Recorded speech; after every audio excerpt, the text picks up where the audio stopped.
తాకట్లో ఉన్న మీ బంగారాన్ని విడిపించి ఆ రోజు ఆన్లైన్ రేటుకి కొంటాం. Sharma gold company.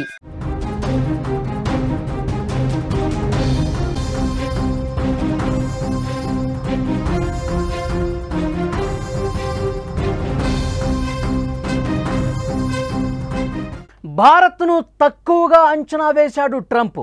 టారిఫ్లు వేస్తే మోదీ గజగజ వణికిపోతాడు అనుకున్నాడు ట్రంప్. కానీ భారత్ను పాలిస్తున్నది ఒక సింహం, ఎవరికి భయపడబోడని.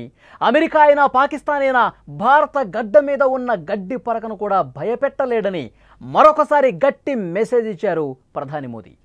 ట్రంప్ దోస్తని ప్రతిపక్షాలు ప్రచారం చేస్తున్నాయి.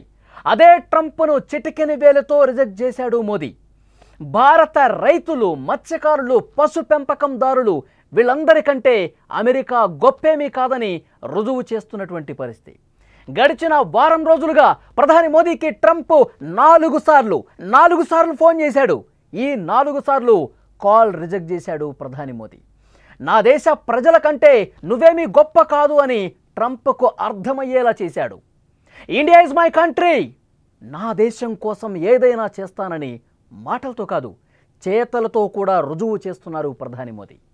జర్మన్ పత్రిక రాసిన ఈ ఫోన్ కాల్స్ కథనం ఇప్పుడు భారత ప్రజల ధీరత్వాన్ని, శక్తి సామర్థ్యాన్ని, భారత సార్వభౌమాధికారాన్ని ప్రపంచ వేదికపై మరోసారి సగర్వంగా రుజువు చేసిందనే చెప్పాలి. ప్రస్తుతం భారత్ అమెరికా మధ్య వాణిజ్య యుద్ధ వాతావరణం నెలకొన్న విషయం మనందరికీ తెలిసిందే. భారత్పై తొలిగా 25% సుంకం విధించింది అమెరికా. ఆ తర్వాత రష్యాతో సంబంధాలు పెట్టుకున్నందుకు జరిమానాగా ఇంకొక 25% సుంకాన్ని విధించి మొత్తంగా 50% విధించింది. ఈ 50% సుంకాలు ఈ రోజు నుంచి అమల్లోకి వచ్చాయి. ఈ భారీ సుంకాలు రెండు దేశాల మధ్య సంబంధాలు తీవ్రంగా దెబ్బతీశాయి.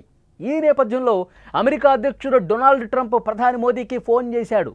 కొత్త సుంకాలు అమల్లోకి రాకముందు వారంలోనే దాదాపు 4 టైమ్స్ ఆయన ఫోన్ చేశాడు. కానీ మోదీ మాత్రం ఏ ఒక్క ఫోన్ కాల్ను కూడా లిఫ్ట్ చేయలేదు. అంతర్జాతీయ వార్తాపత్రికలు ఈ విషయాన్ని చాలా స్పష్టంగా ప్రత్యేక కథనాల రూపంలో కూడా ప్రచురించిన పరిస్థితుంది. జర్మన్ వార్తాపత్రిక ఫ్రాంక్ఫర్టర్ అల్గెమైన్ జైటంగ్ కథనం ప్రకారం భారీ సుంకం విధించడంతో మోదీ కోపంగా ఉన్నారని, అందుకే ట్రంప్ ఫోన్ కాల్స్ను లిఫ్ట్ చేయలేదని పేర్కొంది. అంతేకాకుండా జపాన్ వార్తాపత్రిక నిక్కీ ఆసియా కూడా ఇదే విషయాన్ని చాలా స్పష్టంగా తన కథనంలో పేర్కొంది. టారిఫ్ ఉద్రిక్తతల పట్ల ట్రంప్కు నిరసనగా మోదీ ఈ విధంగా చేశారు అని రాసుకొచ్చింది. కేవలం టారిఫ్ల విషయమే కాదు, ఉగ్రవాదాన్ని ఉసిగొల్పే పాకిస్తాన్తో ట్రంప్ సంబంధాలు పెంచుకోవటం మీద కూడా మోదీ తీవ్ర ఆగ్రహం వ్యక్తం చేసినట్లు ఆ పత్రికలు స్పష్టంగా తమ కథనాల్లో పేర్కొన్నాయి. ఈ పరిణామాల నేపథ్యంలో ప్రధాని మోదీ అహ్మదాబాద్లో పర్యటించారు.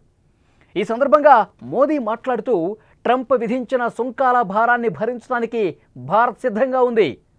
మన అన్నదాతల కోసం ఎంతైనా భరిస్తాం.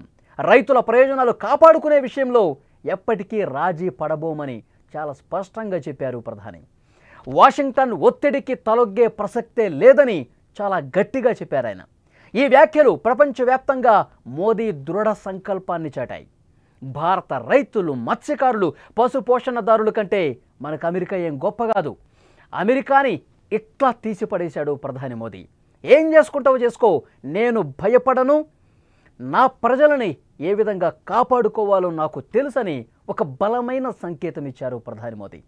నా దేశ ప్రజల కోసం ఏదైనా చేస్తా, మాటలతోనే కాదు చేతలతో కూడా అని చెప్పి ఈ వ్యవహారం చాలా స్పష్టంగా రుజువు చేసినటువంటి పరిస్థితి ఉంది.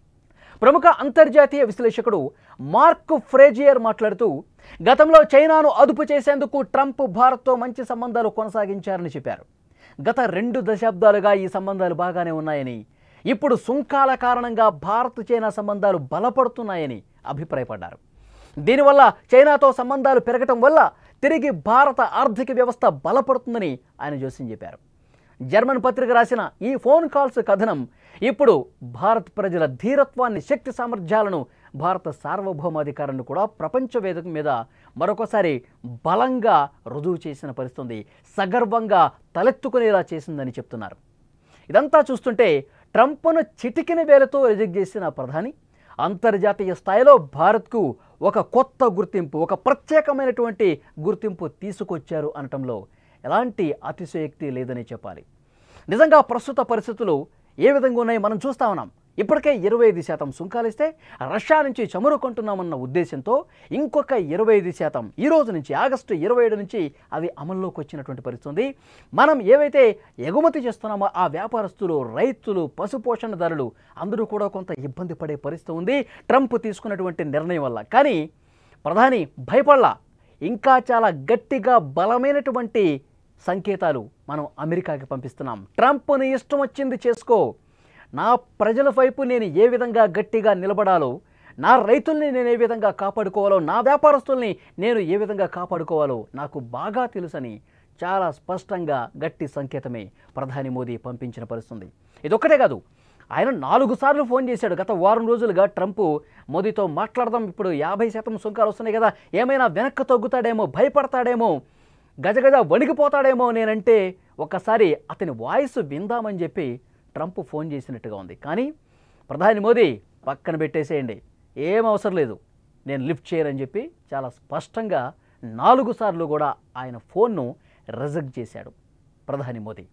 అంటే ఎంత గట్టిగా, ఎంత బలమైనటువంటి, దృఢమైనటువంటి సంకల్పంతో ప్రధాని మోదీ పనిచేస్తున్నది కూడా ప్రతి ఒక్కరూ, ప్రతి ఒక్క భారతీయుడు అర్థం చేసుకోవాల్సినటువంటి అవసరం ఉంది.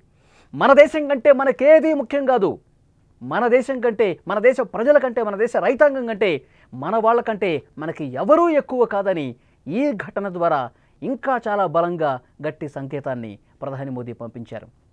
ఒక సుంకాల విషయమే కాదు, పాకిస్తాన్తో ఏ విధంగా సంబంధాలు పెట్టుకుందో, పాకిస్తాన్తో ఏ విధంగా స్నేహం చేస్తుందో, మన శత్రు దేశాన్ని ఇంకా కావాలని మనకి పూర్తిగా వ్యతిరేకంగా ఉన్నటువంటి విషయాలన్నీ కూడా ఎగదోస్తూ ట్రంప్ ఏ విధంగా ప్రవర్తిస్తున్నాడు కూడా అర్థమవుతుంది. అక్కడ ఉన్నటువంటి army chief, Pakistan army chief Asim మునీర్ని లంచ్కి ఇన్వైట్ చేయటం, వాళ్ళ ఇంపార్టెంట్ కార్యక్రమాల్లో కూడా ఇన్వైట్ చేయటం, ఇవన్నీ చూస్తుంటే ప్రధాని మోదీని ఇరుక్కున పెట్టడానికి, ప్రధాని మోదీని పూర్తిగా బద్నాం చేసే దాంట్లో భాగంగా ఈ విధంగా కార్యక్రమాలన్నీ కూడా ట్రంప్ చేస్తూ ఉన్నాడు. కానీ ట్రంప్ ఎన్ని డెసిషన్స్ తీసుకున్నా, భారత్ను భయపెట్టాలని ఎలాంటి నిర్ణయాలు తీసుకున్నా, భారతదేశంలో ఉన్న గడ్డిపోచ కూడా ట్రంప్ను చూసి, అమెరికాను చూసి భయపడదు అని చెప్పి చాలా స్పష్టంగా ప్రధాని మోదీ చెప్పిన పరిస్థితి. ఈ వీడియో చూస్తున్న ప్రతి ఒక్కరూ కూడా స్పందించండి. అమెరికా వేసినటువంటి ఈ సుంకాలకి ప్రధాని మోదీ 4 సార్లు అమెరికా అధ్యక్షుడు ఫోన్ చేసినా లిఫ్ట్ చేయకుండా గట్టిగా ఇచ్చినటువంటి ఈ సమాధానాన్ని మీరు ఏ విధంగా చూస్తూ ఉన్నారు? తప్పకుండా కామెంట్ బాక్స్లో తెలియజేయండి.